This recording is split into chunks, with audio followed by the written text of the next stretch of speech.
This video was made possible by our generous supporters on Patreon. Check out patreon.com/NWR for all the details.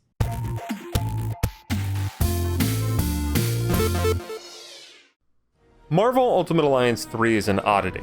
For one, it's a Marvel game, published by Nintendo. It's also a sequel to an Activision-published game that last had a new entry a decade ago. After spending a handful of hours with the final game, the Team Ninja-developed isometric co-op-centric action game is exactly what I wanted it to be as a follow-up to a personally beloved series. But it also feels more like a lost port of a 2010 Marvel Ultimate Alliance game we never saw before. The action kicks off in space, following around the Guardians of the Galaxy, which is honestly the surest sign that it isn't actually a 2010 game.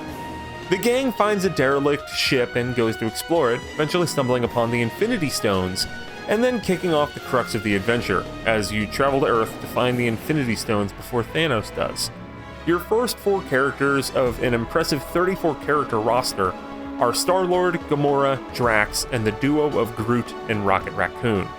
At all times, 4 heroes explore and fight, with a quick path to drop-in, drop-out co-op play. Star-Lord offers more ranged attacks, Gamora and Drax focus more on melee, while Groot and Rocket split the difference. Everyone has light and heavy attacks that can be chained into combos and also have energy-dependent special abilities.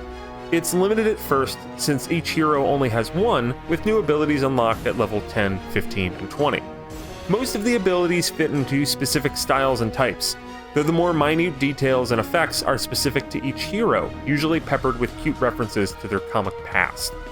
After the opening chapter in space, the Guardians end up in the Raft prison in New York City. They bust out, which puts them on a path through faceless enemies and eventually meeting up with Spider-Man, Nick Fury, and a slew of new playable heroes. After being limited to just the Guardians for the first chapter and a half, the moment where you unlock no less than a dozen heroes at once is dizzying and awesome. It's a silly complaint, but if anything, the roster is too large too fast. I wanted to experiment with all of the heroes, but you have to level them all up individually, so over the course of my preview playtime, I focused on a few core heroes while cycling in and out some others to try them out. The variety is magnificent though. In addition to the Guardians, you can mess with some stock Avengers like Captain America, Iron Man, Thor, and Hulk, as well as others like Spider-Man, Captain Marvel, Wolverine, and even the Inhuman Crystal, who I honestly didn't know much of anything about. She's got fire powers and has a teleporting dog named Lockjaw. It stands to reason that if you like specific elements of Marvel, you hopefully have some representation early on, though from peeking at the full roster, it seems overall light on X-Men, which is disappointing as someone who loved X-Men Legends. But hey, one of the DLC packs features X-Men, so hopefully Cyclops and Iceman will fight again. The portion in the Raft prison highlighted a lot of good and bad elements of Marvel Ultimate Alliance 3.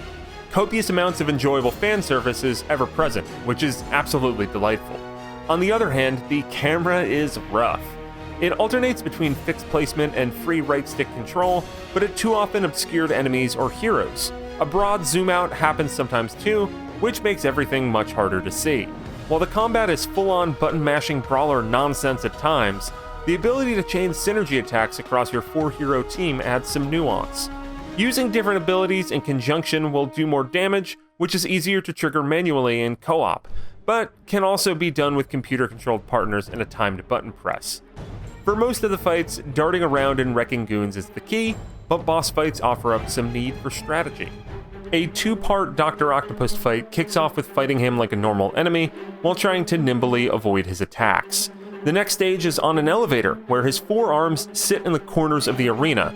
Each one must be weakened to reduce his stagger gauge to 0, and then Doc Ock collapses on the floor to get pummeled. The stagger gauge separates big enemies from little ones. Separate from a health bar, stagger is reduced by doing damage until it's wiped out, and then the enemy is stunned for a brief period of time, where you can beat him up real bad. That element also factors heavily into the Green Goblin boss fight that closes off the Raft portion of the story. Goblin circles the arena, tossing pumpkin bombs onto the stage that you have to pick up and throw the bombs back at him to deplete his stagger gauge, which then lets you beat the snot out of good old Gobby.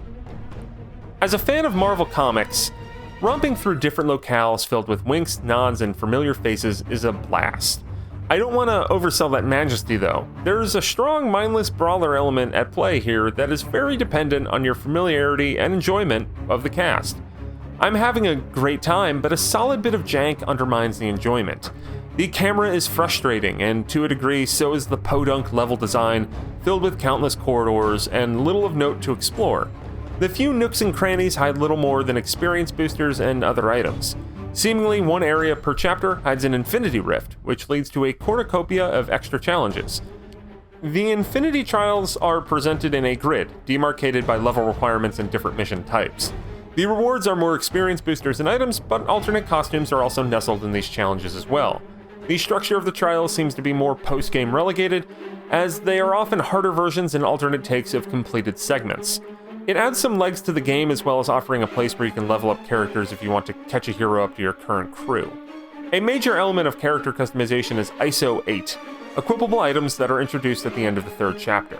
I haven't dabbled that much with these items, but they're essentially power-up crystals that can be equipped on fighters to give them a boost, ranging from increasing light attack power to boosted health. Additionally, you can use an earned currency to expand a team-wide hex grid that gives broader boosts and buffs to all character stats. So far, the customization is more passive and slow-paced, but you have a lot of ways to tweak and upgrade your team, and a promise exists that this will deepen as you get further and deeper into the game. I'm very much enjoying my time with Marvel Ultimate Alliance 3, and I look forward to strengthening my favorite characters. My current main team is Spider-Gwen, Ms. Marvel, Wolverine, and Venom.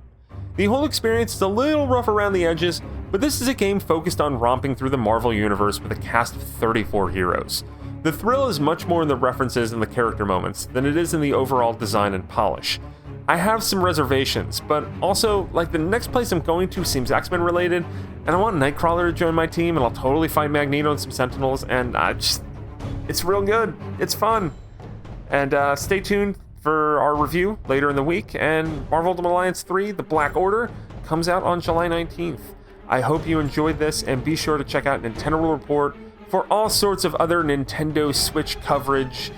We haven't, until then, make mine Nintendo World Report Excelsior. This video was made possible by our generous supporters on Patreon. Did you know that Nintendo World Report is funded directly by fans like you? When you support Nintendo World Report on Patreon, you get immediate access to multiple exclusive podcasts every month, exclusive Discord channels, an early look at select content, and more, all for as little as $1 a month. Check out patreon.com/NWR for all the details.